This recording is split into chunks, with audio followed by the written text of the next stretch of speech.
So, hello guys. So, nakita ko lang to sa gallery ko dahil tumitingin ako ng picture ng lola ko and puno na yung gallery ko. So, kailangan na natin itong i-edit. Matagal na to, mga March pa ito. So, kailangan natin siyang i-edit at ma-post na. And kami lang ay nag-rides dito. Galing kami ng 13 papuntang Tagaytay kung saan nagpupunta lahat ng mga taong gustong kumain ng bulalo, magkape, kumain ng buko pie, at mag-relax. So, kasama ko ngayon at driver ko ngayon ang aking kaibigan. Kaibigan? Ikaw ba yan? Char. So, yan, si Jerowell ang aking driver. Hatid sundo lagi. At ang mabuting ama, masipag ama ng aking anak. So, si Jero. So, yan nga siya. And so, ang hirap talaga mag-struggle pag wala pang ipon, pambili ng camera. Charot, marami pang kailangan bilhin, marami pang kailangan unahin na kailangan bilhin. So, ganito muna tayo, di ba? Maganda pa rin naman. At least, ingat-ingat lang tayo sa pag-video dahil baka mahulog ang ating cellphone. So, sana sa susunod na rides ay meron na kaming GoPro. Pero sana 4 wheels na para kasama na lagi si Amir at si Papa ko.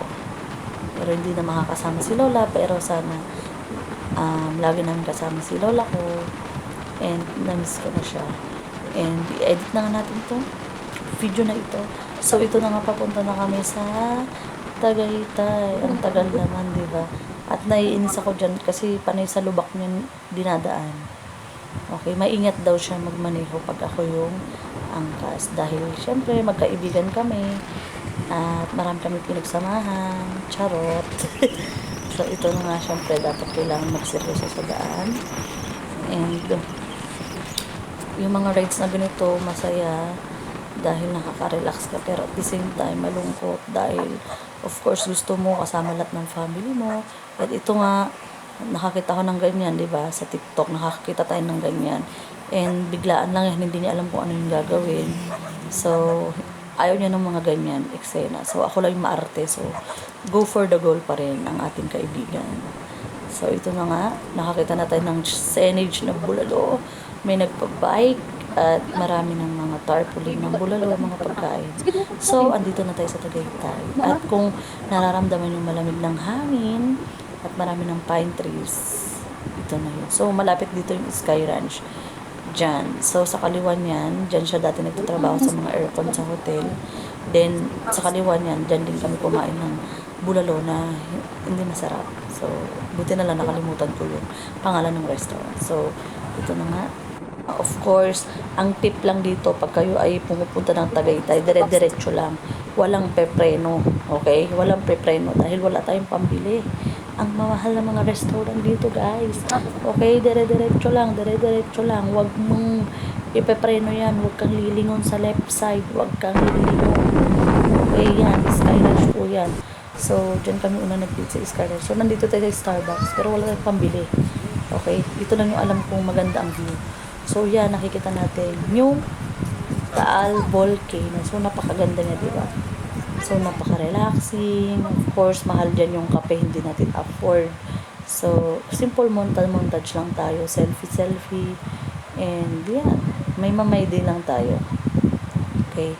So, ang haba ng pila dyan. Wala din tayo pambili. So, wag na tayo pili. Pero masarap yung kape dun. Na-try ko na yung delivery ako dati. So, ito na nga. Pauwi na sana kami dito. Pero naisipan namin pumunta sa Fantasy World. Akala namin malapit lang siya. Okay, Batangas na pala yun. Okay. So, hindi namin alam kung saan. Basta sinilip lang namin yung Google Map. Then, inintindi. Ito, paakyat na kami. So, nagtanong siya, nasaan na ba tayo? Bakit ganito na? Okay, ba't paakyat na tayo? Pero wala pa yung Fantasy World. Para ang baba lang niya. Pero, andito na tayo sa taas. Ayan, nasa taas na tayo, di ba? Pauwi na ba tayong Biskaya? So, yeah. Taas na namin. Pero wala kami nakikita ng Fantasy World or whatsoever. So, dire-diretso lang. Ang tip ay dire-diretso lang. Huwag kayong titigil pag nasa Tagaytay kayo. Kasi mahal ang pagkain. So, andito na kami. Sa wakas, nakarating din kami. Sana sa sunod na punta namin kasama namin. Si Papa, si Amir, si Lola. Sana palagi din namin kasama. Nasa heaven na siya. And I miss you, Lola. And thank you.